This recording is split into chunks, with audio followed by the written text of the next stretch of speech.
औज़ुबिल्लाहिमिनश्शैतानिर्रजीम बिस्मिल्लाहिर्रहमानिर्रहीम अल्हम्दुलिल्लाहि रब्बिल आलमीन अस्सलातु वस्सलामु अला अशरफिल अंबिया वल मुरसलीन सय्यदना व नबियना अबिल क़ासिम मुहम्मद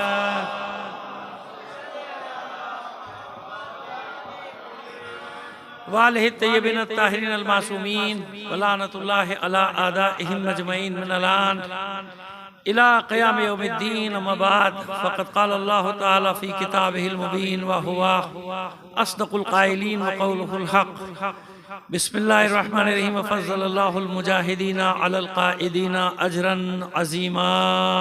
सलवात भेजिए मोहम्मद अलैहि वसल्लम।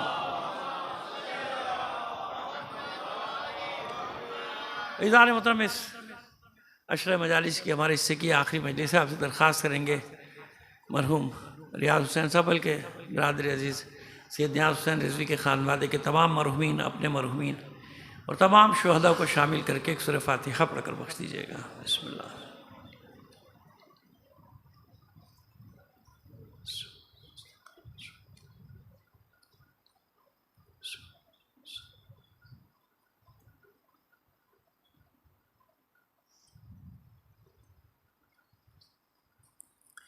एक सलवात इनायत फरमा दीजिए मोहम्मद आले मोहम्मद।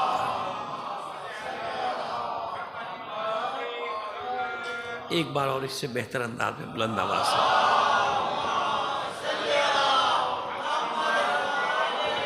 अज़ीज़ान मोहतरम, आज समेटेंगे बयान को और तीन ऐसे अफराद का मुख्तसर जिक्र करेंगे जो वाक़े फ़क़ के बाद, शहीद फ़क़ के बाद जिनका बहुत बड़ा क़याम तो बहुत हैं, आले हसन के भी आले हुसैन के भी, लेकिन जो इससे मरबूत थे, वो जो निकल के गए थे ना, तीन चार आदमी जिनको हुक्म दिया था जनाब शहज़ादे हुसैन इब्न अली शहीद फ़ख़्र ने, उनकी बात करिए। उनमें से कौन कहाँ तक पहुँचा, किसका क्या कारनामा था और जिसके नतीजे में पहली अलवी हुकूमत रुए ज़मीन पे कायम हुई। पहली अलवी हुकूमत यानी मौला कायनात के बाद, आपके दौर के बाद पहली अलवी हुकूमत कायम हुई, जो इदरीसियों की हुकूमत कहलाई। इदरीसियों के बाद वही हुकूमत पे काबिज़ हुए कौन? फ़ातिमी। फ़ातिमी भी अपने आप को ज़ाहिर इधर ही का कहते थे ना, छठे इमाम से मंसूब करते थे, मोहम्मद बिन इस्माइल से, इस्माइली भी कहे, बाद में इस्माइली बन गए, वो फ़ातिमी कहलाए। तो इदरीसियों के इलाके में बाद में इदरीसियों से अगर हुकूमत गई है तो कहाँ गई? फ़ातिमियों के पास गई। उनको अदरासा की हुकूमत भी कहा जाता है, इदरीसियून की हुकूमत भी कहा जाता है। ये तकरीबन 140 साल तक तो वैसे इनकी पूरी हुकूमत रही, और लेकिन उसके बाद फिर और थोड़ा बहुत जैसे रहते हैं ना, असरात बाकी रह जाते हैं। तकरीबन 200 साल ये रहे, फिर फ़ातिमियों का दौर शुरू हुआ। उस पर हमने अशरा पढ़ा था, लेकिन वो घर में पढ़ा था, वहाँ जो हो रहा था 20-25 साल पहले फ़ातिमियों पे भी पढ़ा था, अब्बासियों पे भी पढ़ा था। खैर, लेकिन आज एक मुझे खुशी होती है कि जब ये ज़ाहिर है कि जब सब जगह जा रही है ना, तकरीरें जा रही हैं, तो जब किसी बात की तस्दीक होती है। अमीर मुख्तार के बाब में भी ऐसे ही हुआ था। मैंने जनाब इब्राहिम बिन मालिक अश्तर का जिक्र किया और उसमें एक राय यानी कौल तारीख़ का पेश किया था कि एक उसके मुताबिक वो अलजायर में उनका रोज़ा है, वो जजीरे चले गए थे ना, यानी वहाँ से निकल के कूफे से फिर वो जजीरे की तरफ रवाना हो गए थे, यानी नामालूम अपने आप को गुमनाम कर लिया था उन्होंने। लेकिन जज़ायर में मालूम हुआ कि उनकी कब्र है, तो वो जनाब तस्दीक आ गई वहाँ से। वो मजलिस में कोई साहब आए थे इत्तेफाक से, वो अलजायर में काम करते कि हाँ, मैं खुद हैरान होता था कि इब्राहिम बिन मालिक अश्तर का यहाँ क्या काम, इनका रोज़ा यहाँ पे क्यों है। तो आज कल आपकी जो मजलिस सुनी तो फिर मुझे यकीन हुआ कि वो रोज़ा क्यों है वहाँ पे। सलवात भेजिए मोहम्मद आले मोहम्मद। ऐसा ही कुछ अभी हुआ मेरे साथ इन मजालिस में। मैंने आपसे खिदमत में अर्ज़ किया था कि मस्जिद तनीम के पास पीछे वो मोहल्ला था फ़ख़, अब मुझे नहीं मालूम नाम वही है कि नहीं है। मैं आपसे कह रहा था खिदमत में कि एक वहाँ कब्रिस्तान है, ये भी नहीं मालूम कि कब्रिस्तान वही है कोई और सा। अब मैं अपना ज़रिया तो नहीं बता सकता आपको कि कहाँ से इत्तला आई और किसने दी, लेकिन आपको मुसद्दिक़ा इत्तला बता रहा हूँ। क्या वो पूरी तस्दीक हो गई कि मैं मस्जिद तनीम के पीछे एक मोहल्ला है जिसको अब भी कहा जाता है मोहल्ला शुहदा, यानी टैक्सी में बैठ के आप शुहदा कहेंगे तो वो सीधा उस मोहल्ले में लेके जाएगा शुहदा के। कहते उस मोहल्ले का नाम फ़ख़ अब नहीं है, उस मोहल्ले का नाम है शुहदा। और जब नजदियों की हुकूमत आई थी तो नजदियों के आने से पहले तक उन पे कुब्बे बने हुए थे, जैसे जन्नतुल बक़ी में कुब्बे बने हुए हैं, ऐसे शुहदाए फ़ख़ की कब्रों पे कुब्बे बने हुए थे और बाकायदा वहाँ मरासिम अज़ादारी होते थे नजदियों के आने से पहले तक, यानी 1920, 21, 22 तक ये सब वहाँ पे होता था और बाकायदा अज़ादारी होती थी। फिर जब ये आए नजदी तो आप जानते हैं कि सब मिस्मार कर दिया, बकी को भी। तो वहां भी ऐसे ही हुआ कि वो कब्रिस्तान तो है वही जिसमें मैं गया, लेकिन कब्रें, उनके निशानात, उनके कुब्बे, ये सब मिटा दिए गए। लेकिन इंशाल्लाह जब बकी तामीर होगा तो वो भी तामीर हो जाएगा, है ना। सलवात भेजिए मोहम्मद आले मोहम्मद पर। तो ये मेरी तसल्ली हो गई कि मैं जो पढ़ रहा था वो मेरा ज़ाया नहीं गया, वो एक और मुझे मालूमात हासिल हो गई। अब भी ये होता है कि लोग वैसे जब जाते हैं ना बगैर बताए चले गए, वहाँ बाहर से एक फातिहा पढ़ी, जैसे मैंने आपसे खिदमत में किया था कि मैं गया था फातिहा पढ़ के आ गया, मुझे नहीं मालूम था कि ये कब्रिस्तान है। आज तस्दीक हो गई कि वही कब्रिस्तान है जिसमें आप गए थे, और उसमें कुब्बे भी पहले बने हुए थे, नजदियों के आने से पहले सब था, तमाम चीज़ें। उसको फिर इन्हीं ने ढाया है ना, जन्नतुल बकी को जैसे ढाया वैसे ही उसको भी ढा दिया, ख़त्म कर दिया। तो इंशाअल्लाह आएगा ज़माना, सब बातें खुदा ने चाहा, बस ज़हूर के साथ साथ सारी चीज़ें हल होगी। अब आइए खुलासा करते हैं बात का, क्यों हमने इंतखाब किया था, पहली मजलिस में बताया था या आखिरी मजलिस में बताया कि ये वाक़ई करबला के बाद सबसे बड़ा क़याम था। मासूमीन के मुताबिक वाक़ई करबला के बाद सबसे बड़ा क़याम था, और पस मंज़र में था। जनाब अमीर मुख्तार का जिक्र भी होता है, जनाब ज़ैद का भी जिक्र होता है। इनका अगर किसी ने ज़िमनन कहीं जिक्र कर दिया तो कर दिया, तहरीरी सूरत में भी ज़िमनन कहीं आ गया तो आ गया, लेकिन उसके अलावा नहीं। हालांकि ये क़याम सबब बना था वो फातिमी हुकूमत का और इदरीसियों की हुकूमत का, ये क़याम सबब बना था देलम की हुकूमत का, ये क़याम सबब बना था उसके बाद जितने भी क़याम उन सब क़यामों का, इन सब का सबब बना था ये क़याम, क़याम शहीद फ़ख्र। 3 कैरेक्टर जिनका मुख्तसर जिक्र करना है, थोड़ा बहुत तो जिक्र कल किया था, लेकिन आज मुख्तसर जिनको हुक्म दिया था कि यहाँ से निकल जाओ। एक यहया इब्न अब्दुल्ला, दूसरे जनाब इदरीस इब्न अब्दुल्ला, तीसरे अब्दुल्ला इब्न हसन, ये इमाम हुसैन अलैहिस्सलाम के शहजादे हैं। इनका शजरा यूं है कि अब्दुल्ला इब्न हसन इब्न अली ज़ैनुल आबिदीन इब्न हुसैन। मैंने अर्ज़ किया था ना कि वहाँ सबकी औलादें हैं। शुहदाए फ़ख्र में इमाम हुसैन इस्लाम की औलाद, इमाम हसन इस्लाम की औलाद है, जनाब जाफ़र तैयार की औलाद, ये सारी औलादें वहाँ पर, ठीक है। तो अब्दुल्ला इब्न हसन, उनका भी जिक्र कर देंगे। सबसे पहले याहया, जिनका कल मैंने जिक्र किया, याहया इब्न अब्दुल्ला। मैंने अर्ज़ किया था कल ये देलम की तरफ, देलम के आपको तरीक़ा भी बताया था, तो इस तरफ क्योंकि खुरासान हो, देलम हो, मैंने कल अर्ज़ किया था कि अहले बैत के चाहने वालों की खासी बड़ी तादाद थी। जब उन्हें मालूम हुआ कि शहजादा है अहले बैत से, आले रसूल से, फर्जंद रसूल में से एक आया है, लोग इनके गिर्द जमा हो गए। कज़वीन के, गीलान के और आसपास के छोटे जंजबील वगैरह इलाकों के नाम मिलते हैं, उस ज़माने में पता नहीं है कि नहीं है। इन सब के अतराफ़ के लोग इनके पास, लाईजान, दरीजान, ये सब इलाकों के लोग इनके पास जमा होना शुरू हुए, और इनके हाथ में इख्तियार दे दिया, देलम का इख्तियार दे दिया। और जो अब्बासियों का वाली था वो वहाँ से भाग गया, अब्बासियों का वाली वहाँ से फरार हो गया, क्योंकि पूरी अवाम इनके साथ हो गई। और देलम पे इनका पूरा एक इख्तियार, यानी एक छोटी सी पूरी सल्तनत नहीं जैसे इदरीसियों ने बनाई, लेकिन एक इलाके पे असर कायम। इसका आप जानते हैं इसके होता क्या था? इसका नतीजा ये होता था कि वहाँ जैसे ही आते थे तो अहले बैत का जिक्र शुरू हो जाता था ना, अहले बैत का जिक्र शुरू हो जाता था। मतलब 13 रजब शुरू हो गई, गदीर शुरू हो गई, शाबान शुरू हो गए, ख़ास तारीखें, और फिर उसके बाद मुहर्रम आता था, अज़ादारी। तो लोगों को मालूम होता था कि अहले बैत पर क्या होगा। तो मिशन ये होता था इन लोगों का, औलाद हसन का और औलाद हुसैन का, कि जहाँ भी जाएं लोगों, देखिए एक होती है वही वाली हुकूमत ना, गर्दन पे हुकूमत। इनको मालूम था कि गर्दन पे हुकूमत ज़्यादा देर नहीं चलती, गर्दन की हुकूमत। ये चाहते थे कि लोगों के दिलों को फतह करें। उनकी बनी उमैया और बनी अब्बास की नाबूदी का सबब यह बना कि बेशक वो 100 साल, 150 साल, 200 साल है, लेकिन लोगों की गर्दनों पे रहे। इनकी कामयाबी का सबब क्या बना कि ये सब शहीद हो गए, सब शहीद। लेकिन ये जहां जाते थे वहां ऐसा दिलों पे कब्जा करते थे कि आज भी उनका कब्जा है। अब आपकी समझ में आए कि हदफ क्या था, टारगेट क्या था? टारगेट ये था कि मजहब अहले बैत को, मजहब हक्का को पूरी दुनिया में कोने कोने में पहुंचा दिया जाए।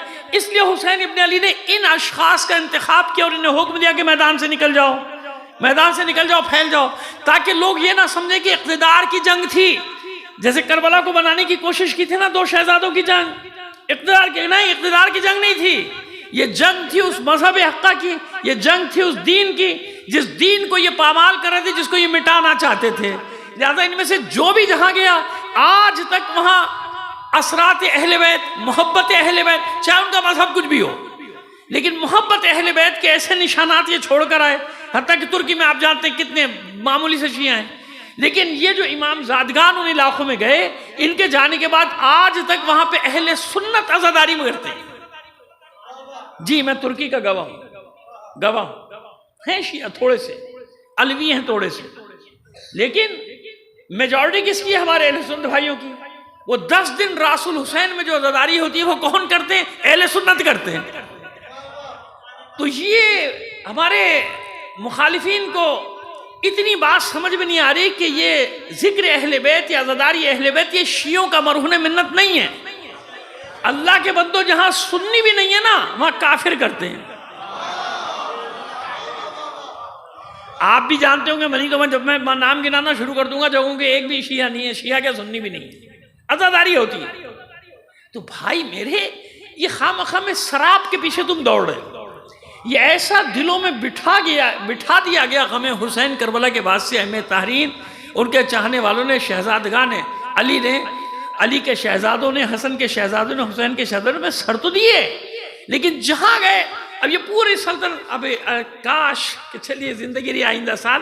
अब मैं आपको बताऊं कि इमाम ने खुरासान का इंतखाब क्यों किया था। देखना मशहद मुक़द्दस क्यों इंतखाब किया, इसकी क्या वजूहत? यह अलग, यानी जाहिरी सियासी वजूहात भी हैं भाई।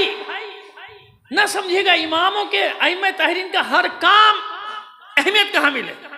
एक प्लेटफॉर्म चाहिए, चलिए मैं इशारा कर देता हूं आपको, एक प्लेटफॉर्म चाहिए तशय्युअ को खड़े होने के लिए, एक जगह चाहिए जहां से बैठ के वो सारी दुनिया का मुकाबला कर सके। इतनी दूर की निगाहें इमाम रख सकता है और कोई नहीं। बहुत से मकतब इसलिए आज कमजोर पड़े हुए कि उनको सरवाइव करने के लिए कोई जगह नहीं मिल रही। मैं नाम नहीं लेना चाहता, दोस्त हमसे गिला करते हैं, आपका भी बोल के उनका भी है, उनका भी है, हमारी कोई जगह ही नहीं है। तो हमने कहा तुमने ऐसा कयाम किया ही नहीं जैसे हमने किया है।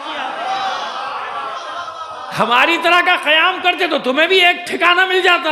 अब ये इशारा समझ गए ना आप?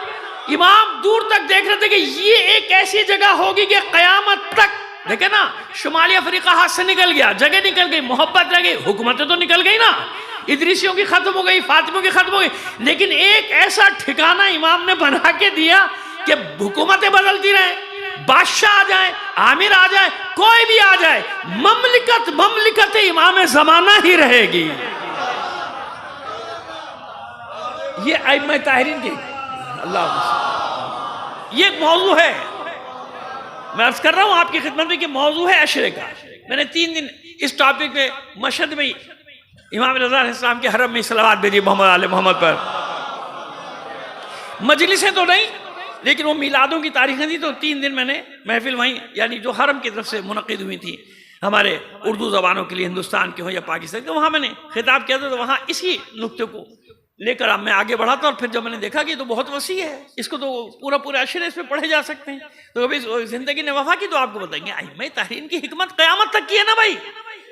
अगर करबला में हुसैन आ रहे तो जानते हैं ना कि अभी जरा सी तकलीफ होगी ना मेरे अंसार को, लेकिन असरात क़यामत तक कामयाबी के, असरात क़यामत तक रहेंगे। तो अइम्मा ताहिरीन की निगाहें जानती है ना कि कहाँ किस जगह का इंतखाब करना है जहाँ क़यामत तक हमारा परचम लहराता रहे।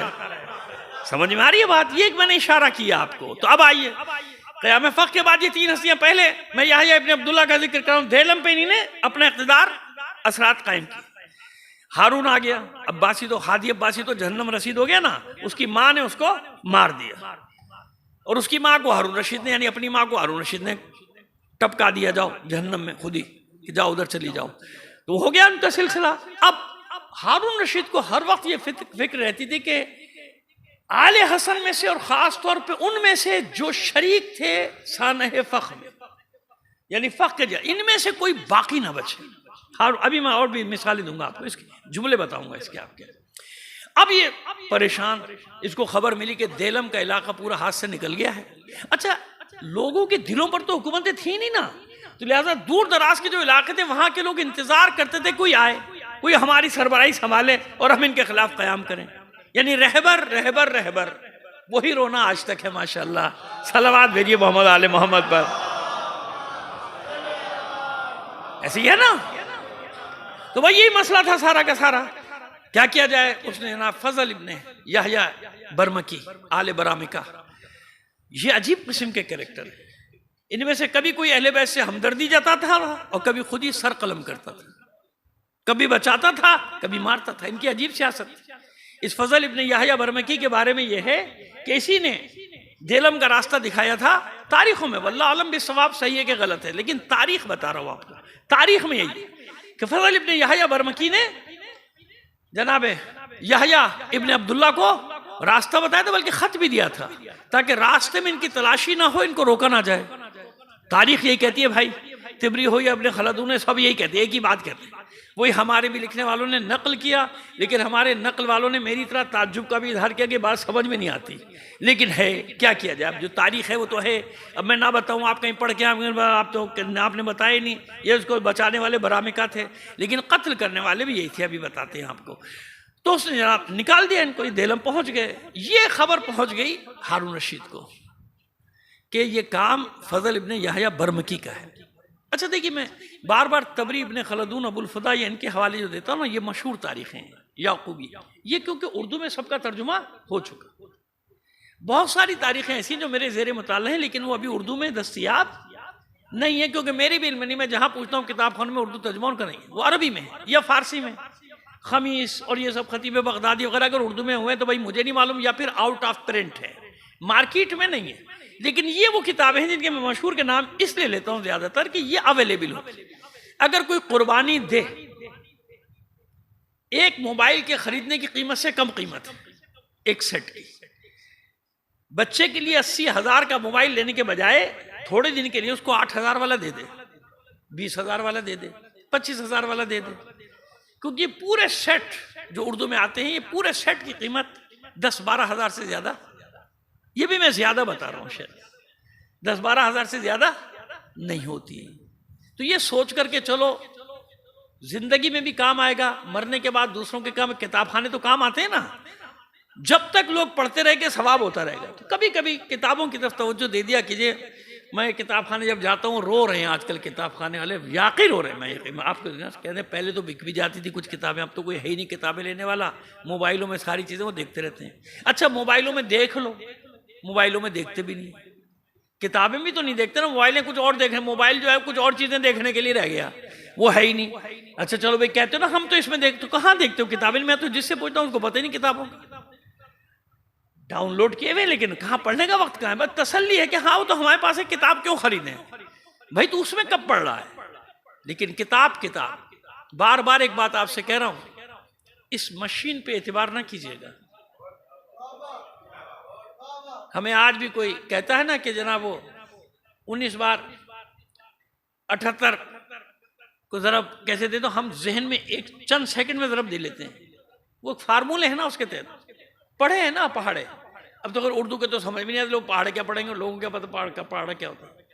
वो टीवी पे चलते हैं ना सुबह सुबह, कितने टेस्ट किए गए और इतने निकले। तो मैं अंदाजा करके, वैसे बच्चे बैठे में बताया था कि ये आज तकरीबन 2.56% होगा, वो निकले। आपने कैसे बताया? मैंने कहा बेटा आप जब तक खोल रहे हो मोबाइल उस पर निकालोगे, हमें फार्मूले आते हैं, हम अंदाजा कर लेते हैं कि हाँ ये ऐसा होगा। हालांकि मैं आपको बताया कि मैं इतना ज़्यादा कहाँ पढ़ा लिखा, मैं तो उर्दू मीडियम का आदमी हूँ, लेकिन उर्दू मीडियम में भी ऐसा पढ़ाया जाता था कि वो आज तक मेरे काम आ रहे। लेकिन अगर इनके हाथ से मोबाइल ले लिया जाए, ये जाहिल हो गए, लैपटॉप ले लिया जाए, जाहिल हो गए। इसीलिए उन्हें सब दिया है कि जब वो वायरस डालेंगे ना, तो आप पूरी दुनिया में जाम, कुछ भी नहीं, आप कुछ भी नहीं कर सकते, हिल नहीं सकते। आपकी हर मशीनरी फेल, हर चीज फेल, आपके मोबाइल बेकार, आपके हाथ में बेकार, कंट्रोल उनके हाथ में ना भाई, हर चीज बेकार। अब आप परेशान, अब क्या करूं? आपके इदारे बंद, जहाज नहीं उड़ सकता, ट्रेन नहीं चल सकती, बस नहीं चल, कुछ नहीं हो सकता। नहीं तो इंतजार कीजिए जब ऐसा होगा। मैं बता रहा हूं आपको, क्यों? सब कुछ तो आपका इसमें है, आपके दिमाग में तो कुछ है ही नहीं, खोपड़ी में तो कुछ भी नहीं है। खोपड़ी से तो आप काम ही नहीं ले रहे ना। अगर इतने उतने अच्छा इतने पैसे, अच्छा हाँ ये क्या है, दिमाग दिमाग दिमाग। अपने दिमाग से जब कोई सिस्टम बनाता है तो वो अपने कंट्रोल में है। और मुजाहिदीन इस्लाम ने ऐसा किया है ना, किया है ना। देखिए ड्रोन गिरा देना और बात है, उसके सिस्टम को अपने ट्रांस में लेके, अपने इख्तियार में लेके उतारना, गाइड करके, और फिर उसको डीकोड करना। बड़ा नाज करता था ना साम्राज्य अपनी तरक्की पे, हमने इतनी तरक्की, हमने ये तरक्की, हमने वो तरक्की, सब धरी की धरी रह गई। अब मैंने खुद सुना है, मैं सुनाई बात नहीं कर रहा हूं, खबरों में सुना, टीवी पे सुना। क्या कह रहे हैं उनका सरबराह, अभी चंद साल पहले की बात, जो ड्रोन उतारे थे उनके, कहा कि भाई जो हमने बनाया वो तो उनको पता है क्या है, लेकिन उन्होंने क्या बनाया हमें नहीं मालूम, इसलिए डरते हैं। या जब वो सोशल मीडिया पे मजाक उड़ा रहे होते ना कि इस्लाम का, कि हाँ अभी ये कहेगा कि हमारे फलाने उसने ये किया था, फलाने उसने ये किया था, फलाने ने इजाद किया था, तो मैं उसको जवाब देता हूं कि तू अपने वालों के लिए कह सकता है, हमारे वाले आज भी मैदान में खड़े हैं साइंस टेक्नोलॉजी के, हमारे वाले आज भी सुरैया तक जाने के लिए तैयार हैं और वहां से इल्म खींचने के लिए तैयार है। ये तेरे होंगे जिनका तू मजाक उड़ा रहा है। जनाब जब कोई बात हो कहते हैं मुसलमान पहले कर चुके, मुसलमान ने ये कर दिया फलानी, ये मजाक उड़ाने में कहते हैं। ये जो है ना ब्लॉगर्स कहते हैं, आप उनको क्या कहते हैं, जो भी कहते हैं सोशल मीडिया पे लिबरल और ये सब जब मजाक उड़ाते हैं तो हम उनको जवाब हम तो दे देते हैं, जवाब दूसरों के पास नहीं होगा। कहते हैं आओ आके देखो फिर तुम्हें मालूम हो कि किसको कहते हैं साइंस और टेक्नोलॉजी की तरक्की। खैर बात कहाँ से कहाँ चली गई, सलावत भेजिए मोहम्मद आले मोहम्मद पर। आइए, तो उसने फजल इब्ने यहया बरमकी को कितना लश्कर दिया? 50,000। 50,000 इतनी स्ट्रेंथ नहीं, उसको मालूम था, इसी की ड्यूटी लगाई, तुम जाओ सर काट के लाओ इसका, यहया इब्ने अब्दुल्ला का। फजल इब्ने यहया बरमकी परेशान हो गए कि मैं क्या करूं, लश्कर है, हुक्म है 50,000 और रास्तों में भी हुक्म दे दे जो जो इसके साथ होते जाओ, जो रियासतें आती थी ना सब इसके साथ हो जाओ। चला भाई, यहया इब्ने अब्दुल्ला को मालूम हुआ, इन्होंने जमा कर लिया लोगों को। उसे कज़वीन पाए तख्ता दिलम का, कज़वीन ने जमा किया लोगों को, भाई ऐसा ऐसा है, सब बंदी करो, लड़ेंगे। लेकिन अफराद तो कम, जानते थे कि भाई, लेकिन ये कोहिस्तानी लोग जंगजू बहुत थे। देलम का इलाका उस जमाने में फौज के लिए बड़ा काम आता था, जंगजू थे, पहाड़ी इलाकों में रहते थे, जंगजू थे। इन्हें अब्बासियों का हमेशा नाक में दम करके रखा था, और इसीलिए इस इलाके में इमाम अबू मोहम्मद अतरोश एक शहजादे थे, हसनी शहजादे, कि जिनका वहाँ पे उरूज हुआ था और वक्ती तौर पे कुछ अरसे के लिए उनकी हुकूमत भी कायम हुई थी आमुल वगैरह की तरफ। उन पर मैंने लिखा है, मजलिस सुनी पड़ी, लेकिन लिखा ज़रूर है उनके ऊपर। तो खैर जनाब हुआ ये कि यहाँ से लश्कर चला। अब फजल इब्ने यहया चाहता है कि मैं जान छोड़ाऊँ, यहया इब्ने अब्दुल्ला के खून में हाथ न रखूँ। यहया इब्ने अब्दुल्ला तैयार कि ठीक है जैसा भी है मुकाबला तो करेंगे, भाग के कहाँ जाऊँगा, लड़ना है, अब तो मैदान है, अब तो मेरे साथ भी चंद हज़ार तो है। इसने खतों किताबत शुरू की कि देख अगर मैं मामला तय करा दूं, हारून रशीद तुझसे हाथ उठा ले, फिर जंग की जरूरत नहीं। तो उसने कहा मैं पहले कब लड़ रहा था, मैं तो आराम से बैठा हूं ना, मैं आराम से बैठा हूं, लश्कर लेके तो तू आ रहा है हारून रशीद के हुक्म से। कि नहीं, तय कर, मैं हारून से बात करता हूँ। अब ये आहिस्ता आहिस्ता वो सफर भी कर रहा है, खतो किताबत भी हो रही है कि मैं हारून से बात करता हूँ, अगर तुझे तेरी मर्जी की अमान मिले, मुआहिदा हो, तो तू मेरे साथ बगदाद चलेगा। उसने कहा हाँ चलूंगा, लेकिन मैं तेरी अमान नामे पे अमल नहीं करूंगा, अमान नामा भी मेरा होगा और जामिन भी वो होगा जो मेरे होंगे। उसने कहा अच्छा मैं पता मालूम करता हूँ। खलीफा से कहा कि भाई बगैर जंग के अगर सब कुछ मिल जाए और ये हो जाए तो फिर क्या करूं। तो हारून रशीद यहां तक तैयार हो गया कि नहीं, अगर इसके बदले में वहां इनाम भी बांटना पड़े तो बांट दे इनाम, और बगैर जंग के लिए मेरे पास अब्दुल्ला इब्ने हसन को और यहया इब्ने अब्दुल्ला को बगैर जंग के लिए। तफसीली किस्सा तारीखों ने बड़े तवील लिखा है, लेकिन जनाब हो गया मामला, लोग भी साथ हुए, इसके तय हो गया कि हाँ भाई अब्दुल्ला यहया इब्ने अब्दुल्ला को कुछ नहीं, जान की भी अमान है, इसके इलाके को भी अमान है, और जैसा कहा गया था वैसा उनको मज़ाया भी दिए गए, यानी जिसको कहते हैं वसाइल भी उनको दिए गए। अब ये इनका भी आदमी साथ हैं, फजल इब्ने यहया बरमकी बड़ा खुश कि चलो भाई एक बात तय हो गई, लेकर आ गए। हारून ने अपने मुआहदे की पासदारी की, उस वक्त पासदारी की, उस वक्त ताकि बिल्कुल मैं पाबंद हूं अपने मुआहदे का। मैं भी नहीं चाहता था कि आपसे जंग करूं, मैं भी नहीं चाहता था कि औलाद हसन से मुनाकशा करूं। ठीक है, हुकूमत तो मेरी अब्बासी है, वहां पे वाली होगा, आप बना दे जिसको भी बना दे। हाँ ठीक है भाई, तू बगदाद में बैठा हुआ है, तुम उनको नहीं छेड़ो, वो तुम्हें नहीं छेड़ेंगे। लेकिन ऐसे कहा कि कुछ दिन आप मेरे मेहमान जरूर बने जब आप बगदाद आए। एक घर में उनको रख दिया गया। घर में रखने के बाद वो जो साजिशें होती है ना, कि अपने ही लोगों को भेजा गया क़याम की दावत देने कि हम आपके साथ हैं, शुहदाए फ़क़ का बदला लेना है। इन्हें नहीं क्या किया, तो जानते थे। इन्हीं ने उन सब के नाम फजल इब्ने याहया बरमकी के हाथ भेज दिए हारून को, भाई ये तेरे आ रहे हैं आदमी, मेरे आदमी नहीं है, या कि मुझे फ़क़ का वाला दे रहे हैं। समझ गया कि ऐसे काबू आने वाले नहीं। हालात कंट्रोल हुए। वहां इसने देलम में जोड़ तोड़ शुरू की, अपनी मर्जी के लोगों को ओहदे देने, जैसे यहां होता है माशाल्लाह कि एक वक्त होता है बड़ा ताकत होती है, जोर होता है, उस वक्त हर मुआहदा कर लेते हैं मुफ्ती जाफर साहब के साथ। फिर जब मुआहदा हो गया, लोगों को घर भेज दिया, अब उसके बाद काम, डेस्क तैयार, काम शुरू, डेस्क तैयार, काम शुरू। बड़े बड़े हाजिर जनाब बैठे ना, वफादार, तरक्की के लिए तैयार बैठे हैं, मनसब के लिए तैयार बैठे हैं, मफादात के लिए तैयार बैठे हैं। नतीजा क्या हुआ, फिर वहां से टुकड़े करना शुरू। अब समझ में आ रहा है ना कि कैसे होता था, वही होता था, आज भी वही हो रहा है कि किसी कौम के मोरल को कैसे डाउन किया जाए। बहुत है जमीन फरोश, बहुत है दीन फरोश, शाह से ज्यादा शाह के वफादार, आगे बढ़ के काम करने वाले। हुक्म नहीं दिया गया कि फला काम करो, मगर कर रहे हैं।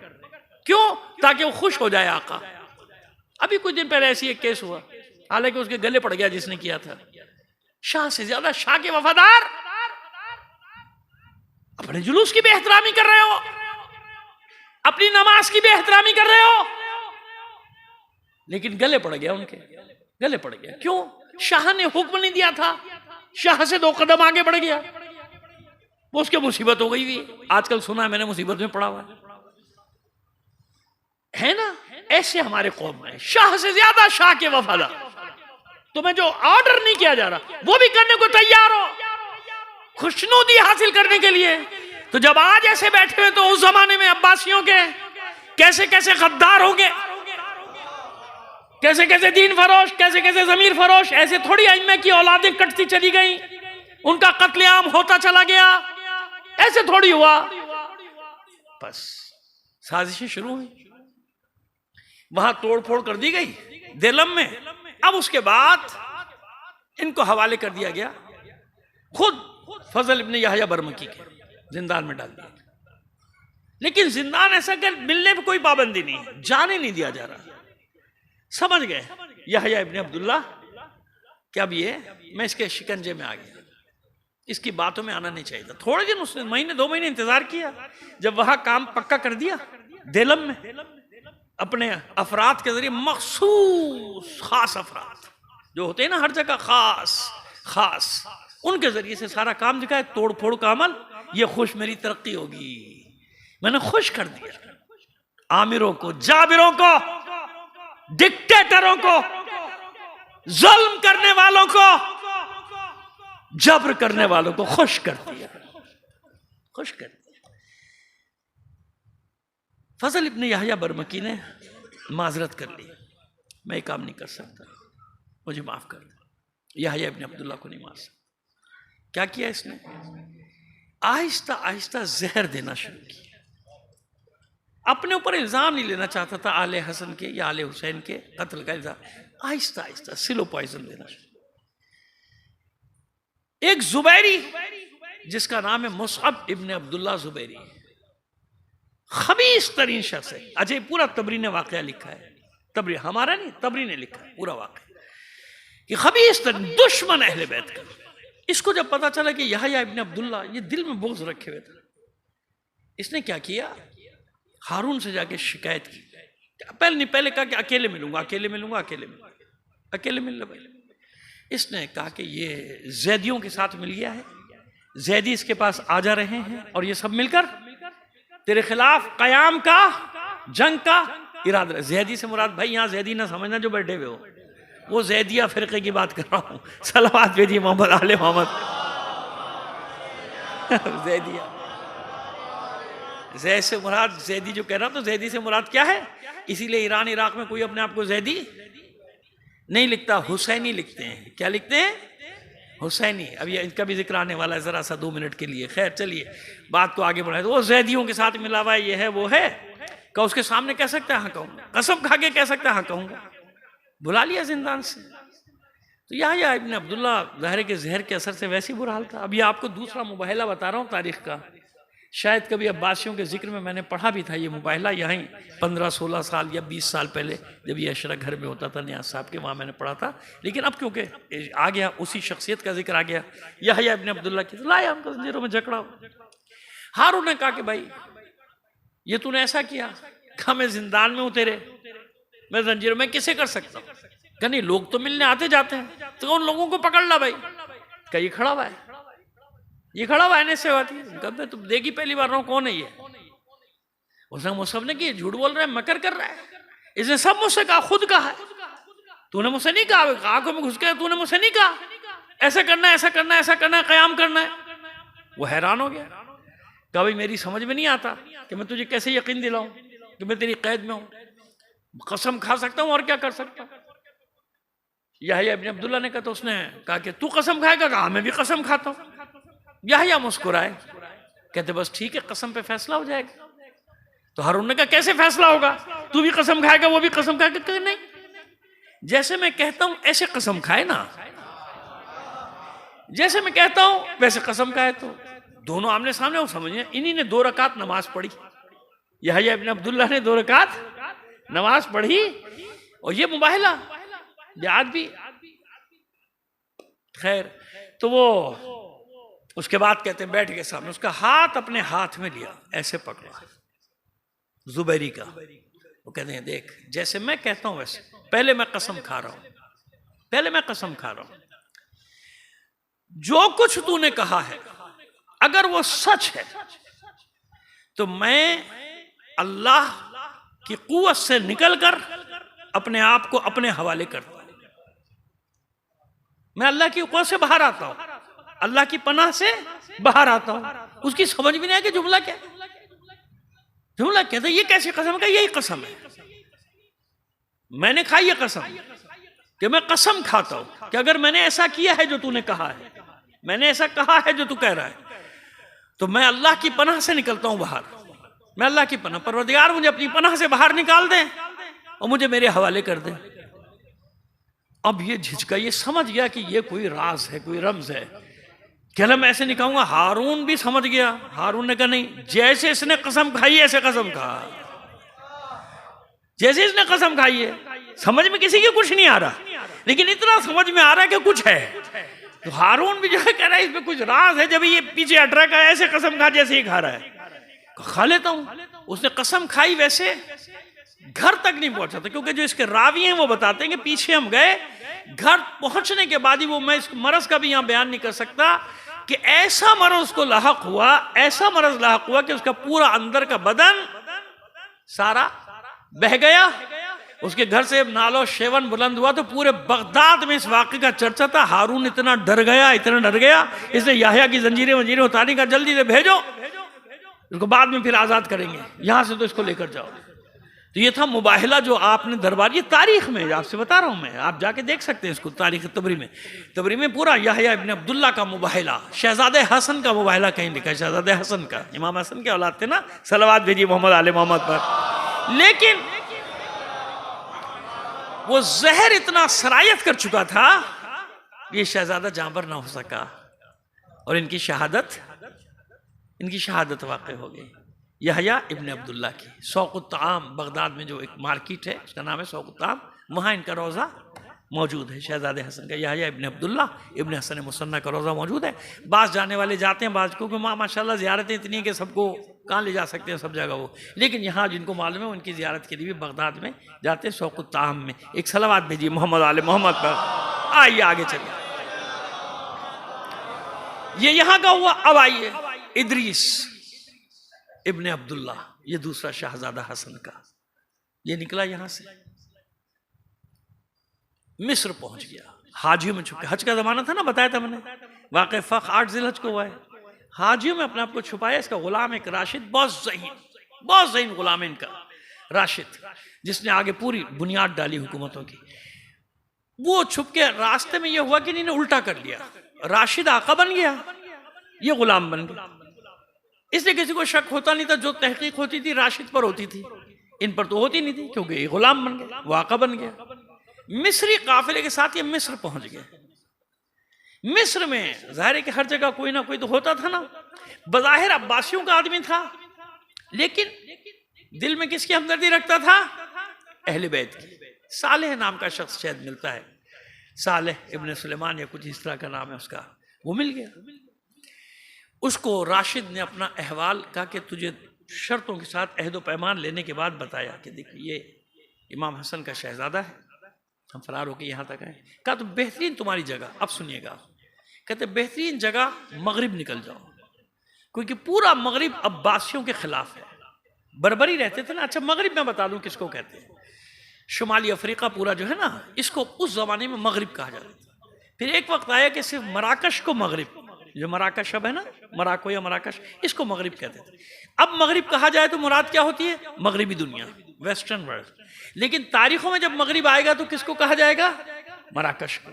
ये शुमाली अफ्रीका है। कहां से? अब देखिए हुकूमत कितनी बड़ी कायम की इन लोगों ने, कहां से कहां तक। क्या बात, 50% अफ्रीका, ये जुनूब और शुमाल में, अफ्रीका का नक्शा आप देखेंगे ऊपर नीचे है ना, तो ऊपर का जो इलाका है शुमाली, वो तकरीबन 50% बन जाता है, 49, 48 ये परसेंट होगा, आधा। ये सारा का सारा शुमाली अफ्रीका है। और इसके नीचे खत्ते उस्तवा से नीचे क्या है? वो जुनूबी अफ्रीका है। कहा बड़े बड़े मुल्क बता दूं आपको, शुमाल मशरिक में मिस्र। अब मुझे वही सही बिल्कुल लग रहा है कि मैं किसी यूनिवर्सिटी या कॉलेज में क्लास ले रहा हूं, लोगों को नींद आनी शुरू हो गई। सलावत भेजिए मोहम्मद आले मोहम्मद पर, है ना। वो मसला ये है कि मैं गुफ्तगू वो कर रहा हूं जिसमें नारा आ रहा है ना कुछ आ रहा है, वो क्या होगा भाई? तो यही होगा।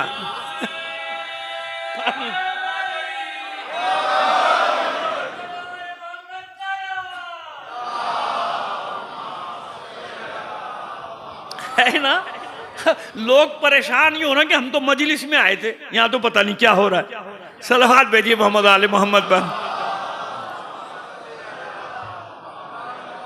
तो मशरिक से पहला मुल्क है शुमाली अफ्रीका का मिस्र, जिसको कहा जाता है कि शुमाल मशरिक। और शुमाल मगरिब में आखिरी मुल्क कौन सा है? मौरितानिया और मगरिबी सहारा, वेस्टर्न सहारा जिसको कहते हैं।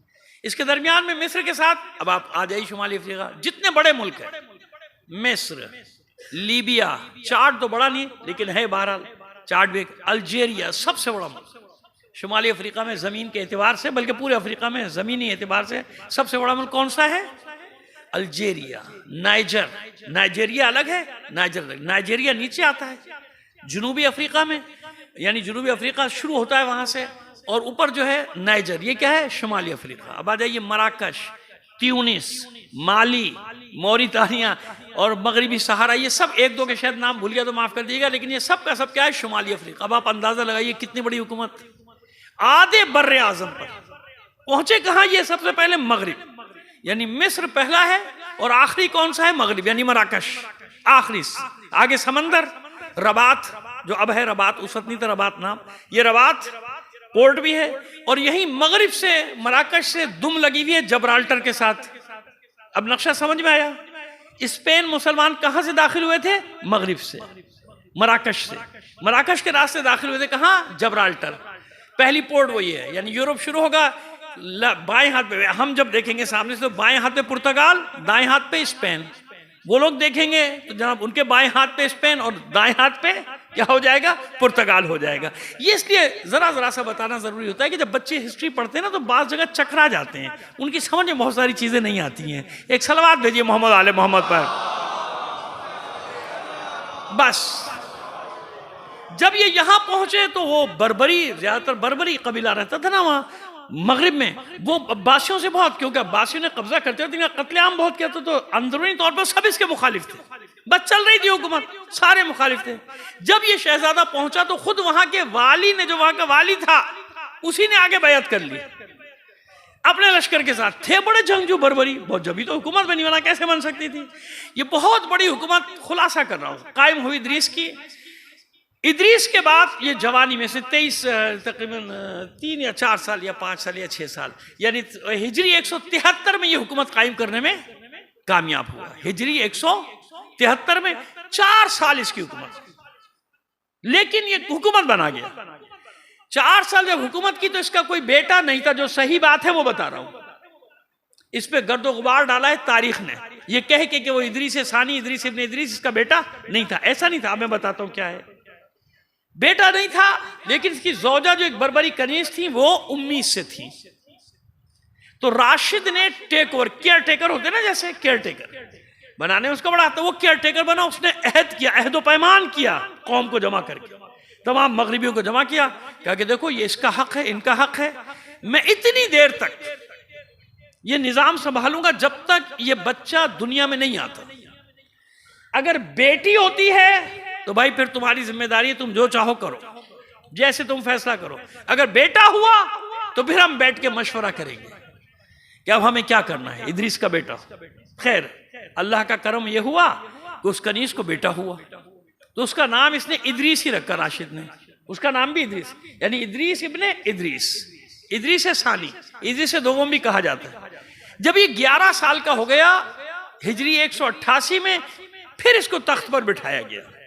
इसने अहदो पैमान राशिद ने पूरा किया, और कौम भी सारी राजी हुई कि नहीं, बादशाह बनना इसी का। अच्छा, था भी बड़ा ज़हीन, बहुत ही ज़हीन था, छोटा था लेकिन ज़हीन। 15 साल की उम्र में इसने इतना काम कर लिया था कि फास, आज तक एक शहर बचा हुआ है फास, मराकश में। रबात तो कैपिटल अब हो गया ना, इसने बनाया था कैपिटल फास को, फे अलिफ और सीन, फास। वो आज तक वो शहर है, और तारीखी शहर, दुनिया भर से टूरिस्ट वहां जाता है। वहां इसने नया शहर बनाया। अच्छा, लोगों की फलाह का क्या ख्याल था, क्योंकि अहले बैत के नाम पे हुकूमत कर रहा था, तो इसने ऐलान किया कि जो भी, यानी जैसे नक्शा बना देते ना शहर का, बनाया था कि जो भी बिल्डिंग बनाएगा उसी की बिल्डिंग, जो दरख्त लगाएगा उसी का दरख्त, जो फल के दरख्त लगाएगा उसी के दरख्त। अब जब बनाने वालों को ये इत्मीनान हो कि जो बनाऊंगा मेरा, भैया तो जो बनाता है कपड़ा मजदूर, वो तो नंगा ही रहता है ना, जो खेतों में काम करता है वो भूखा रहता है, ऐसे ही है ना। या मकरूज रहता है जमींदारों का, जागीरदारों का, वडेरों का, और कर्जों में नस्लों की नस्लें उसकी चली जाती है, गुलामी इधर गुलामी इधर गुलामी। लिहाजा सैलाब है या तूफान है, बोल तो सकता नहीं, मकरूज है, वो कहेगा पैसे निकालो, तुम पर अब तक मेरे 18 लाख हो गए, है ना। तो ये हम मकरूज पैदा नहीं हो रहे, ये पुराना सिस्टम चला आ रहा है। कहते हैं हर बच्चा मकरूज पैदा हो रहा है, अमेरिका के इतने डॉलर तुम पर चल, तो वो तो हो रहा है ना, हमारे यहाँ पता नहीं कब से हो रहा है। जो बच्चा बेचारा गांव देहात में पैदा होता है, मकरूज पैदा होता है, वडेरे का, जागीरदार का। मैं तो कह देता हूं ये बात, किसी में हिम्मत हो ना हो, हम तो कह देते हैं। सलावत भेजिए मोहम्मद आले मोहम्मद पर। कारखानेदार, ये उसूल बता रहा हूं कि अहले बैत ने दिया क्या, ये दिया अहले बैत ने। कारखानेदार कपड़ा बना रहा है, कीमती कीमती जो मैं और आप पहन रहे हैं, उसको कहाँ है कपड़ा। जूते बना रहा है, उसके पास कहाँ है जूते। अजीब निजाम नहीं है, कैसा निजाम है, अजीब निजाम। साल में एक बार दे दिया जाता हो कोई जुड़ा, और जो डैमेज स्टॉक होता है, डैमेज स्टॉक भी होता है ना इनका, डैमेज स्टॉक में कहा ये मजदूरों को बांट दो, बड़ा एहसान, अल्लाह खुश होता है। क्या होता है, अल्लाह राजी होता है। अल्लाह को राजी करने का बेहतरीन तरीका ये कि डैमेज स्टॉक और कीड़े खाए हुआ गंदम गरीबों में बांट दो, अल्लाह बड़ा खुश हो जाएगा। सलावत भेजी मोहम्मद आले मोहम्मद है, ये कर दो, अल्लाह बड़ा खुश हो जाएगा। लेकिन क्या किया इसने कि नहीं, जो है तुम्हारा, खेत लगाओ, किशावर्जी करो, यानी खेती बाड़ी करो, जो बोगे तुम्हारा, उश्र निकालो, ज़कात निकालो, उसका निजाम चलेगा। अब बताइए लोग कैसे, हत्ता कि दूसरे जो इलाके के थे वो लोग बैत कर रहे हैं आके आगे से, कैसा निजाम चल रहा है। नया शहर बनाया, मदारिस, मौरिख लिख रहे हैं ये, मदारिस किताब खाने, शहर की सबसे बड़ी मस्जिद। जालिमों का निजाम कहता है नहीं, स्कूल नहीं, कॉलेज नहीं, किताब खाने नहीं। जो थे बेचारे वो भी बर्बाद हो गए। हम खुद जाके पढ़ते थे, पब्लिक लाइब्रेरी जो बनी होती थी ना, उसमें मैंने पढ़ा है। कोई सारी किताबें खरीद नहीं सकते थे भाई। मैंने लतीफाबाद 7 नंबर में जमहूर लाइब्रेरी थी, हम उस लाइब्रेरी में जाके पढ़ते थे। सब किस्सा साफ, छुट्टी फारिग। क्यों? उन्हें 2% पढ़ा लिखा चाहिए। वो अब स्कूलों के नाम नहीं लेना चाहता, वहां से उनको मिल जाएगा। समझ गए आप? वरना स्कूल वाले मुझ पे केस कर देंगे। आजकल वैसे ही बड़ी चल रही है मुकद्दमेबाजियां एक दूसरे पे। सलवात भेज दीजिए मोहम्मद आले मोहम्मद पर। खैर जनाब, जल्दी जल्दी चलते, लेकिन बात है कि जब तक ये बातें ना करूं मेरा बोझ दिल का हल्का नहीं होता। एक बार और सलवात भेजिए मोहम्मद आले मोहम्मद पर। ये कायम हुई। उस फास शहर में इसका रोजा है आज तक। खैर हुकूमत तो खत्म हुई बाद में, फातिमियों ने इनका खात्मा किया। आके फातिमी भी इदारे इधर के थे, छठे इमाम की नस्ल से अपने आप को मंसूब करते थे। तो पहले इदरीसियों की हुकूमत कायम हुई और उसके बाद फातिमियों की। अब हमारा बहस हो रही है। हम ये बता रहे थे कि दूसरा आदमी वहां गया जिसने इतनी बड़ी सल्तनत की। पहली रुए जमीन पर अलवी सल्तनत थी। पहली रुए जमीन पर अलवी सल्तनत किसने कायम की? हसन के शहजादे इदरीस। इदरीस इब्ने अब्दुल्ला इब्ने हसन मुसन्ना इब्ने हसन इब्ने अली इब्ने अबी तालिब। सलवात भेजिए मोहम्मद आले मोहम्मद। वो अलग। ये किससे मुंसलिक है, कहां से जोड़ा मैंने? ये वाक़े फक के बाद, करबलाए फक के बाद जो तहरीक आगे बढ़ी, उसके नतीजे में एक पूरी स्टेट मिली। यानी शुहदा का खून रहेगा नहीं क्या? वहां जिक्र शुरू हुआ, आज तक जिक्र जारी है। शिया हो ना हो, लेकिन अज़ादारी, ये अय्याम, गदीर के अय्याम, 13 रजब, ये सब मनाया जाता है सब जगह, पूरे शुमाली अफ्रीका में। ये छुपाते रहे, जैसे बाकी बातें जाहिर हो गई ना, अभी और चीजें भी सब जाहिर हो जाएंगी आप पे इंशाअल्लाह। ये छुपाते थे ना। आबादी कहाँ इनकी? आबादी कहाँ है? अब खुद कह रहे हैं यमन में कौन लड़ा? का ये लड़ना है। तो आबादी तो थी नहीं, ये कहां से आ गए? शाम में कहाँ है? आबादी कहाँ है? अब कौन लड़ रहा है? शिया लड़ रहे हैं। और कौन लड़ रहा है? जो आबादी तो थी नहीं, ये कहां से आगे लड़ने वाले? लुबनान में कहां से आ गए? खुद हिजाज में अभी तो पता चलेगा जुमे कि 35% जब खुद ऐलान करेंगे कि ये हैं। जब पिटाई होगी, थोड़ी पिटाई होने दो, फिर खुद ही कहेंगे ये हमारे। तो लोग सवाल करेंगे ये तो थे ही नहीं, तुम तो कहते थे यहाँ कोई है ही नहीं, तो ये कहां से आ गया? फिर कहेंगे नहीं 35% है भाई। कितने फीसद है? 35% है। खैर जनाब, ये इदरीसी हुकूमत की ये एक अलग बाब है। हमारी बहस कहाँ थी? हम वहीं पे भी हैं। ये वो साथी जो वहां से निकले, वो भाई और वो कजन इनके हुसैन इब्ने अली के, जो वाक़े फक से बचे, और एक एक ने अपना अलग अलग मकाम बनाया। एक शहजादे जिसका बस आखिरी 2-4 मिनट में जिक्र कर दें, बहुत जरूरी है करना इनका जिक्र।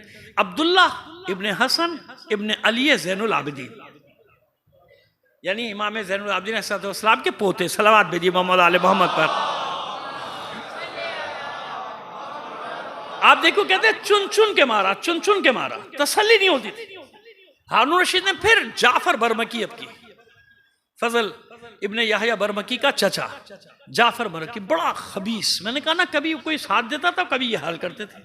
तो जाफर बरमकी आले बरमा के का जवाल भी बड़ा क़यामत का हुआ। इनका बड़ा अंजाम भी बड़ा भयानक हुआ। लेकिन मुझे याद है कि मैंने पढ़ा था अब्बासियों के बाब में, इसका अंजाम पढ़ा था, मगर उसको पढ़े हुए भी हो गए 18-20 साल, इन्हीं अशरों में पढ़ा था। तो जनाब ये आले बरमा का मैसेज जाफर बरमकी भी खुश करने के लिए हर वक्त लगा रहता था। पूछा हारून ने बुला के, क्या इनमें इस खानदान में अब कोई क़याम करने वाला तो नहीं? क्योंकि बाबुल हवाइज को कैद कर चुका था ना, उतनी देर में कैद में थे, कोई है तो नहीं, बचा तो नहीं। चुन चुन के मारते थे। तो उसने कहा एक है, एक शहजादा है, हुसैनी शहजादा, जो फख्र में भी शरीक था। ये चौंका। वो कौन है? कहा अब्दुल्ला इब्ने हसन इब्ने अली ज़ैनुल आबिदीन इब्ने हुसैन, एक शहजादा है। और सुना है, अब ये खामा में उसको हवा दे रहा है, सुना है कि वो अपने गिर्द लोगों को इकट्ठा कर रहा है मदीने में कोई बगावत बर्पा करने के लिए। इसके लिए इतना ही काफी था कि कोई वाक़े फ़ख्र में से कोई जिंदा है। इसने बुला लिया, गिरफ्तार करके लिया। अब्दुल्ला हसन इतने ज्यादा बूढ़े थोड़ी हैं, छोटे भाइयों में, सबसे छोटे पोतों में इमाम ज़ैनुल आबिदीन के वाक़े फ़ख्र में रहे होंगे 18-20 साल के। और उसके बाद जो थे, अब ये जब ये वक्त है 35-36 साल के हो। गिरफ्तार करके लाएंगे, बुलाया हारून रशीद ने। तो कहा कैसे ऐसे कर रहे हो? कभी किसने तुझे बताया कोई सबूत? हम अपनी जिंदगी गुजार रहे हैं, अपना काम कर रहे हैं, हमारे पास पैसे अब कुछ नहीं बचा, हमारे पास आएगा कौन?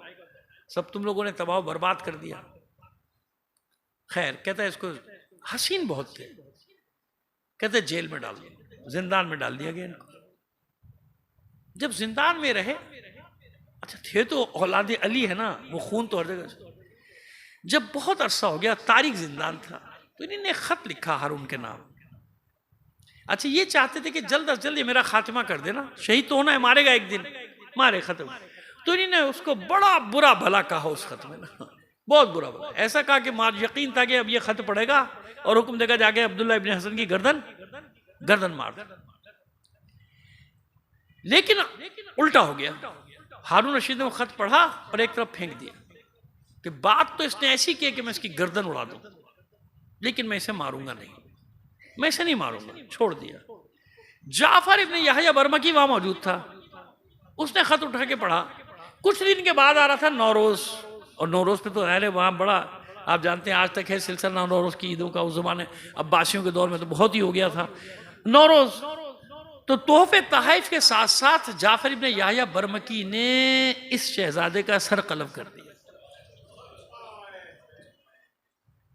अच्छा, इन्हीं हारून से एक बात कही थी, हारून तू अपनी गर्दन पे मेरा कत्ल ना ले, क्योंकि मैं जानता हूं कि जो मेरा कत्ल अपनी गर्दन पे लेगा उसका अंजाम बड़ा भयानक होगा। अच्छा, वो डर गया था। बादशाह डरते भी तो है ना, वहमी बहुत होते हैं ना। कभी आप बता दें इस जगह चला जा, वहां तावीज लेने चले जाएंगे, उस जगह चला जा, वहां तावीज। जितना बड़ा बादशाह होगा ना उतना बड़ा वहमी होता है, कान का कच्चा होता है ना, कान के कच्चे होते हैं इख्तिदार वाले, साहिबान इख्तिदार कानों के कच्चे होते हैं।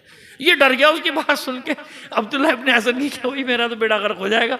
कब मेरा खून अपनी गर्दन पे ना लेना, क्योंकि ये मैं जानता हूं कि मेरे कातिल का अंजाम बड़ा बुरा है। इससे निकला, इसने सर कलम किया शहजादे का, जाफर इब्न यहया बरमकी ने, और धोया, साफ किया। जहां तोहफे तहफ़ लेके गया वहां खान में लपेट के, जैसे बहुत कीमती तोहफा है, कीमती कपड़े में गिलाफ में लपेट के वो भी ले गया दरबार में कि खुश होगा और मुझे इनाम देगा।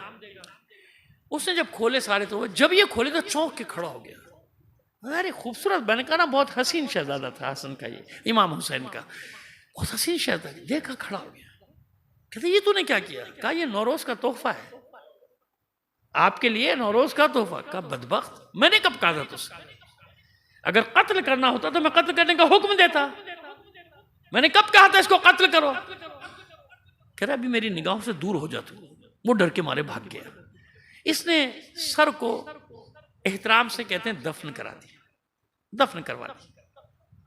जब आले बरामका का जवाल शुरू हो गया, इसके फौरन बाद, यही उरूज है अब्बासियों के दौर में, यानी हारून रशीद के जमाने में ये ऊपर आए, और हारून के जमाने में ही खालिद बरमकी की सारी औलाद जो थी बरामका, इनकी माँ का नाम था, ये आले बरामका सबकी सब सत्यानाश, इनका बहुत बुरा जाऊ। जब इनका अंजाम हुआ तो इसने अपने खास गुलाम मसरूर को, तारीख में उसका बहुत नाम है मसरूर का, मसरूर को भेजा जाफर इब्न यहया बरमकी की तरफ। कहा सुन, कत्ल करने से पहले उसको बता देना ये अब्दुल्ला इब्न हसन के कत्ल का बदला है। वही खलीफा जो कत्ल कर रहा है सबको। ये अजीब व गरीब किस्म के कैरेक्टर हैं सारे। आज भी मदाइन में हुसैनी सादात, वो जो मैंने कहा था ना कि हुसैनी सादात अक्सरियत है मदाइन शहर में, जब आप जाएंगे ना, सादात की जो अक्सरियत है वो हुसैनी सादात किसकी औलाद हैं? अब्दुल्ला इब्न हसन। ये शहजादा अब्दुल्ला इब्न हसन, इसकी औलाद है। सारे हुसैनी सादा अपने नाम के साथ हुसैनी, यानी इमाम ज़ैनुल आबिदीन इस्लाम की औलाद है, लेकिन वो अपने आप को हुसैनी लिखते हैं सारे के सारे। पूरे मदाइन में अक्सर, आप तो गए हैं, आप लोग भी यकीनन गए होंगे जो ज़ियारत करने गए, तो वहाँ हुसैनी सादात जो हैं वो सब किसकी औलाद हैं? इसी शहजादे अब्दुल्ला इब्न। मैंने यहाँ पे ख़त्म किया। इनमें से हर एक का बाप 10-10 मजलिसें चाहता है ना, लेकिन हमने इशारों में ख़त्म कर दिया क्योंकि वक्त भी ख़त्म हो गया। अब आपने अंदाज़ा लगाया कि आले अली की, आले ज़हरा की मुसीबतें करबला तक थोड़ी थी। वो हमने एक बार एक अशरा भी पढ़ा था, उसका अनुमान रखा था करबला बाद करबला, करबला के बाद करबला, करबला के बाद करबला, करबला के बाद करबला। समझ में नहीं आता लोगों की, एतराज़ कर बैठते हैं। जब वो हदीस पढ़ी जाती है छठे इमाम की, कुल्लु यौमिन आशूरा कुल्लु अर्जिन करबला, मिंबर पे बैठ के बुकरातियत झाड़ रहे हैं। ऐसे कैसे हो सकता है करबला दूसरी हो जाए? ये कराची करबला बन सकती है? तुमको शऊर नहीं है, शऊर नहीं। कि जहां हुसैन के चाहने वालों का खून बहाया जाए उसे करबलाए असर कहते हैं। क्या कहते हैं? करबलाए असर। मजाज मजाज मजाज। अगर मैं खुरासान को अपनी बहिश्त कहता हूं, जन्नत कहता हूं, तो क्या वो जन्नत है? लेकिन नहीं, मजाज, तशबीह दे रहा हूं कि अगर दुनिया में कोई मुझे कहे जन्नत चाहिए तो मैं कहूंगा करबला चाहिए, मैं कहूंगा नजफ चाहिए, मैं कहूंगा मशहद चाहिए, मैं कहूंगा काज़मैन चाहिए, मैं कहूंगा सामरा चाहिए। ये मेरी जन्नत है ना। अब वहां पे भी खड़ा होकर तू ये कहेगा कि ये जन्नत है? शऊर नहीं है क्या? पढ़ लिख के आते हो? क्या करके आते हो वहां पे? बस मिंबर चाहिए, बैठ जाओ, बुकरातियत झाड़ते रहो बैठ के। कैसे हो सकता है कुल्लू यौमिन आशुरा कुल्लू अर्दिन करबला? कैसे हो जाएगा? मजाक उड़ा रहे हो इमाम की हदीस का, मिंबर पे बैठ के मिसाल दे रहे। ये करबला है कराची, ये करबला हो सकती है? ये हैदराबाद करबला हो सकता है? जहां शिया ने हैदर कर्रार का खून बहाया जाए वो करबलाए असर होती है, वो वक्त की करबला होती है। जहां भी शिया ने हैदर कर्रार का खून बहाया जाएगा, वो यमन में बहाया जाए, लुबनान में बहाया जाए, शाम में बहाया जाए, इराक में बहाया जाए, कहीं भी बहाया जाए, कोयटा में बहाया जाए, पाराचनार में बहाया जाए, किसी हिस्से में खून बहाया जाए बेगुनाह आजादारों का, वो करबलाए असर है। लब्बैक लब्बैक लब्बैक। इतनी सी बात समझ में नहीं आती। तनकीद करना है, तनकीद बनाए तनकीदिया होती है, तनकीद करना है बस किसी तरह। करबला करबला हम भी कह रहे हैं, वो करबला कहां है? ना ऐसे नासिर जमा होंगे, ना ऐसी कोई करबला। अगर तशबीह दी जाती तो इसे कहते हैं मजाज। अगर हौजे से पढ़ के आए हो तो तुम्हें इतनी तमीज नहीं है कि लफ्ज हकीकत भी रखते हैं, मजाज भी रखते हैं। अल्फाज है ना, अल्फाज की बहस मैं इसलिए कह रहा हूं कि मेरा बड़ा दिल दुखा के वहां से पढ़ के आने के बाद ये हाल है। अल्फाज मुतरादिफ होते हैं, अल्फाज मुजमल होते हैं, अल्फाज मुबय्यन होते हैं, अल्फाज मजाजी होते हैं, अल्फाज हकीकी होते हैं। अगर कोई कह रहा है कि मैं इस वक्त नमाज इश्क में मसरूफ हूं तो क्या करूं? नमाज, अरे भाई मजाज है, मजाज। हकीकत और है, लफ्ज की एक हकीकत होती है, एक मजाज होता है।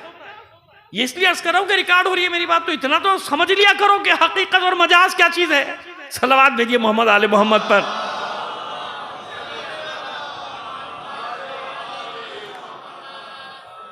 बस अजीज, करबला करबला तक रह गई। जहां जहां असीरान अहले बैत गए हैं वही करबला बन गए। करबला है जहां भी गए।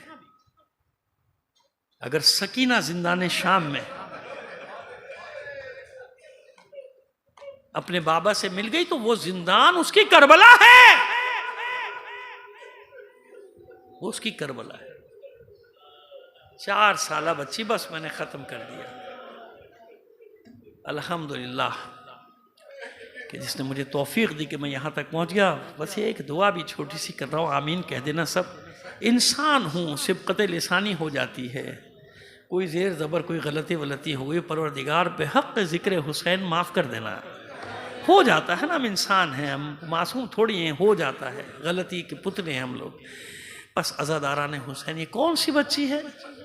ये वो इम्तिहान है जिसे हुसैन ने खुद मांगा है ना। रिवायात में ऐसे ही है ना कि जब वाक़ई करबला का इल्म हुआ तो दुआ मांगी, परवरदिगार एक ऐसी बेटी दे जो मेरे बगैर ना रह सके, मैं उसके बगैर। अच्छा, और अमली तौर पे था भी ऐसे ही। बच्ची बाबा के सीने के सिवा कहीं सोती ही नहीं थी।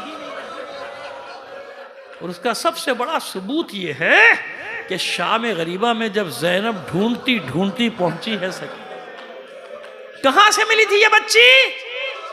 अपने बाबा के सीने पे सर रख के सो रही। जब शाम के जिंदान में सरे हुसैन लाया गया है ना, कि किसी तरह सकीना का गिरिया रुकता नहीं था। सर भेजा गया कि सर मिलेगा तो बच्ची सो जाएगी सुकून से। और जब सिर्फ सर आया है सकीना की आगोश में, तो पहला जुमला सकीना ने ये कहा था कि बाबा आप तो चले गए, आपकी सकीना असर आशूर से लेके आज तक सो नहीं सकी, क्योंकि मैं तो अपने बाबा के सीने पर सोने की आदत। बाबा जब मुझे छोड़कर जाना था तो साथ क्यों लाए थे? बाबा अब आ तो गए हो, सकीना जाने नहीं देगी। अजब अंदाज में बयान कर रही है बच्ची, अजब अंदाज है बयान करने का कि हरम में शोर मातम बरपा है, शोर गिरिया बरपा। आखिर रोते रोते बच्ची की आंखें बंद हो गई, आवाज भी बंद हो गई। मां मुतमईन हो गई, मेरी बच्ची सो गई।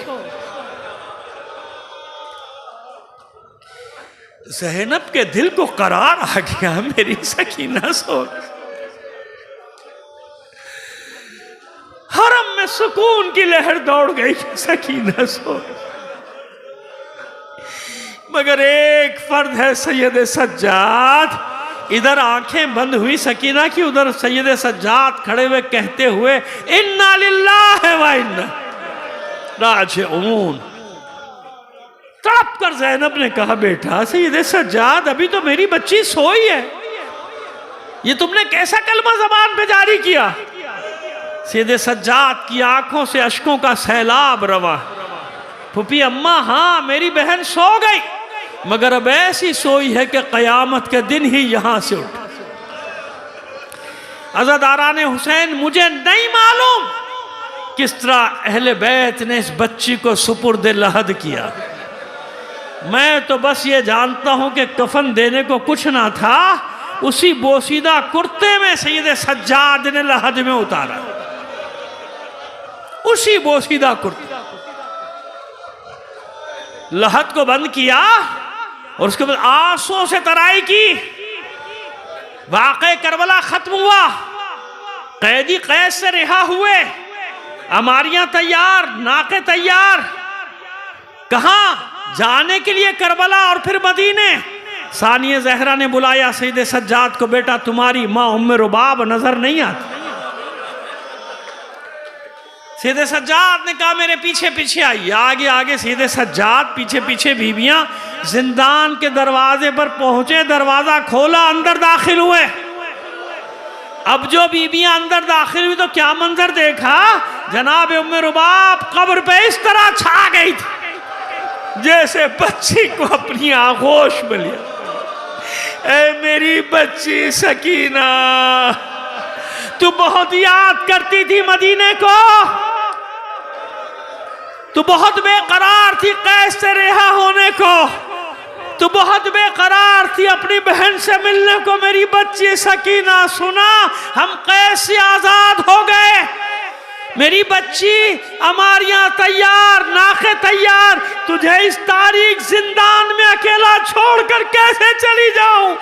अगर मदीने में किसी बच्ची ने सवाल कर लिया मेरी बहन सकीना को कहां छोड़ आए, तो मैं क्या जवाब दूंगी उसे?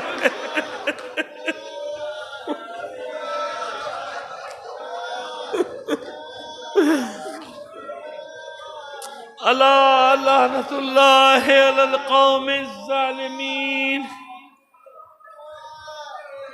व सयअलमुल लज़ीना ज़लमू अय्या मुनक़लिबी यनक़लिबून।